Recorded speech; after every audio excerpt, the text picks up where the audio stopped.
নমস্কার, আমাদের সল্টলেকে ইজেডসিসি অডিটোরিয়ামে প্রোগ্রাম ছিল, তাই আমরা সবাই মিলে রওনা হয়েছি। একটা অনুষ্ঠান ভালো করে সম্পূর্ণ করতে কত মানুষের প্রয়োজন হয়। আমরা প্রায় 30 জন মতন গিয়েছিলাম। অনেকে বাসের ধকল সহ্য করতে পারে না, তাই আমরা বিধাননগর থেকে অটো করে গিয়েছিলাম। অনুষ্ঠানটি ছিল বন্দে মাতারাম 150 বছর উপলক্ষে। আমরা অটো থেকে নেমে অডিটোরিয়ামের বাইরে অপেক্ষা করছিলাম। আমার চুল বাঁধা ছিল না, তাই একটা আন্টি আমার চুল বেঁধেছিল। চারিদিকটা কত সুন্দর।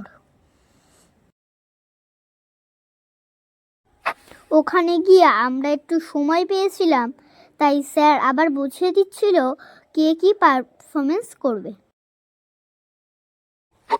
এরপর আমাদের ডাক এলো, আমরা ঢুকে গেলাম অডিটোরিয়ামের মধ্যে।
ওরা টিফিন দিয়েছিল ডিম বিরিয়ানি। নাটকের শেষে আমার খুব খিদে পেয়ে গেছিল, তাই একটু ডিম বিরিয়ানি খেয়ে নিচ্ছিলাম।